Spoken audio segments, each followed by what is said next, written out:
unit, essentially, is what it is, and it is what they would use to, if the report that we gave you just a few moments ago turns out to be correct, that they have found a second explosive device of some kind inside this building, they'll back that trailer down there, and the bomb squad folks will go in, and they will use that trailer. You see the bucket on the back there, sort of, this is how they would transport the explosive device away from this populated area to try to do something with it. The Justice Department is reporting that a second explosive device has been found in the AP Murrah building in downtown Oklahoma City. Mike, you're still with us, aren't you? Yes, I am, and I might tell you in addition to that, in fact, what we were told at the scene a few minutes ago was that, in fact, 2 different explosive devices were found in addition to the one that went off. So a total of 3, you're saying? Now confirmed through federal authorities that a second bomb has been found inside that federal building in Oklahoma City. It was an explosion at 9 o'clock this morning that did that damage you're looking at right there, blowing off the entire north face of that building. Again, you're looking at the north face there. A second bomb was found on the east side of that building. A bomb squad is on the scene. That second bomb has not exploded. We don't know quite the status yet, if they've managed to defuse it, but it has been confirmed that a second bomb was found on the east side. I have is that one device was deactivated. Apparently there's another device, and obviously whatever did the damage to the Murrah building was a tremendous, very sophisticated explosive device. So President Clinton just called Governor Frank Keating, and he says that 3 FBI anti-terrorist teams are en route to Oklahoma City. Right now, they are saying that this is the work of a sophisticated group. This is a very sophisticated device, and it has to have been done by an explosives expert. Obviously, with this type of explosion. The medical teams downtown are unable to get into the wreckage to retrieve more of the injured because of the presence of other bombs in the area. I just took a look down the street at the Murrah building again. I see another bomb truck going, so apparently they're going to try to get out that third bomb that's been talked about. Still a lot of activity around the Murrah building. Security concerns that another one still might go off. Fortunately, it didn't, because the second device that they found, we understand, was even more powerful than the first.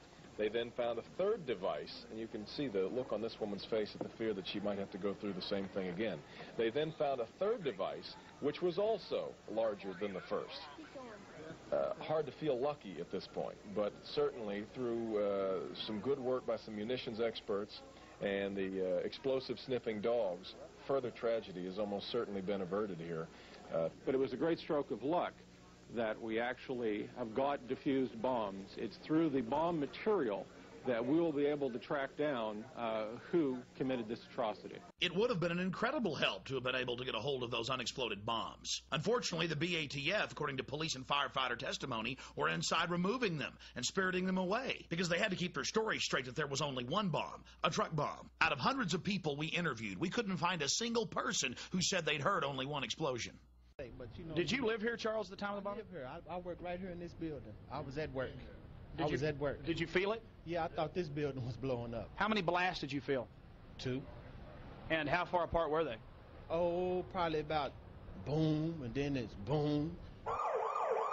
It's a historical fact, part of the public record, that there were multiple devices inside the Oklahoma City building, and that there were at least 2 explosions. The emergency radio transmission transcripts show clearly that the police and firefighters were on the record witnessing the BATF removing unexploded devices. But you see, we have the actual scientific fact. We have the University of Oklahoma's own seismograph reports, as well as the U.S. Geological Survey reports.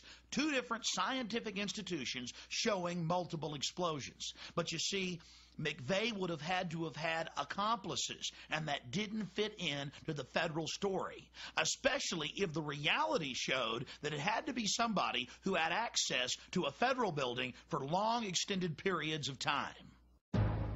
General Benton K. Parton is the former head of Air Force weapons development and had over 30-plus years running the Air Force weapons development program. He has multiple engineering degrees.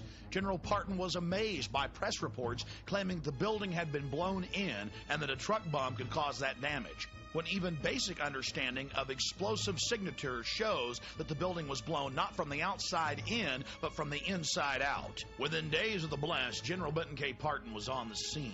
but of course he was barred access. But from video as well as photographs of the columns, it was obvious to any trained eye that the columns had been blown off by shape charges. In a detailed report, the former head of Air Force Weapons Development laid out the physics, the mathematics.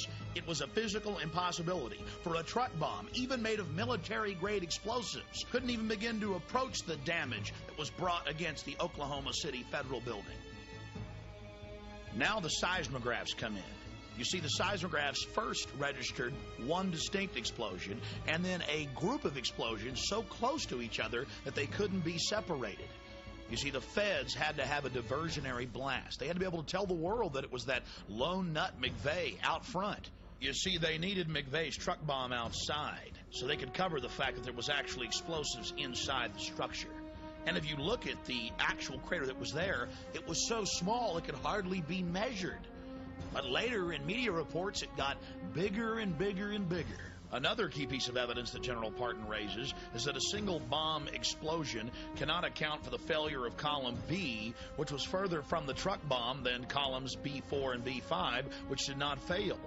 He concludes that the asymmetrical nature of the damage to the Murrah building is one indication of demolition charges were being used in the bombing.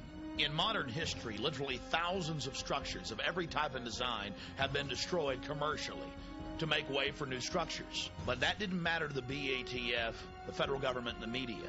They turned structural engineering on its head, telling the world that a single truck bomb actually did this damage, and with this signature that clearly showed that the building had been blown out, not in.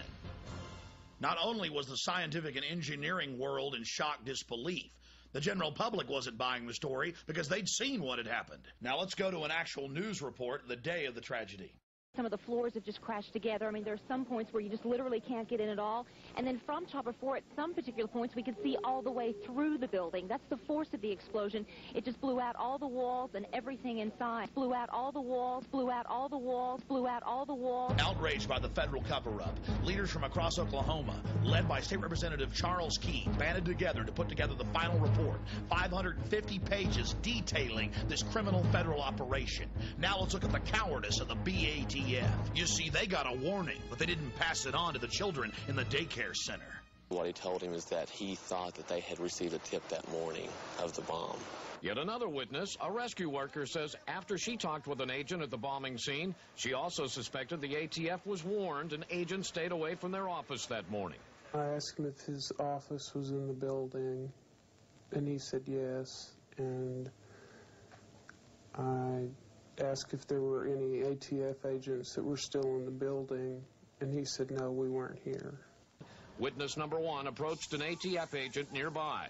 He claims he asked the agent what had happened, and witness number one says this is what the agent told him. He started getting a little bit nervous. He tried reaching somebody on a two-way radio.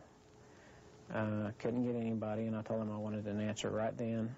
He said they were in debriefing. None of the agents had been in there. They had been tipped by their pagers not to come into work that day. Plain as day out of his mouth. They were tipped. Why wasn't anybody else? There was a lot of people, good people, died down there. And if they knew, they should have let everybody else know.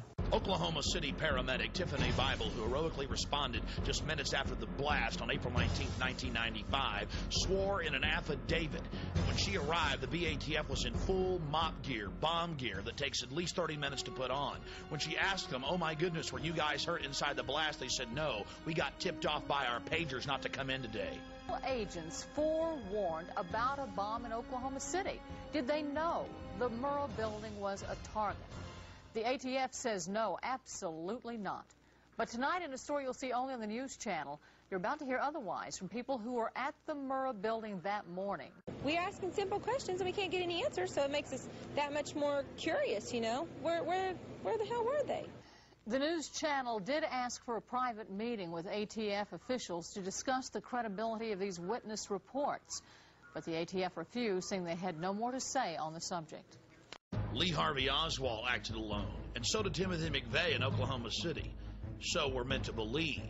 But hundreds of eyewitnesses reported seeing Middle Eastern men crawling all over this operation. Let's look at John Doe number 2.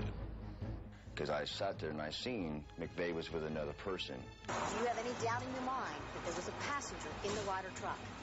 That's even more. I have no doubt there was definitely a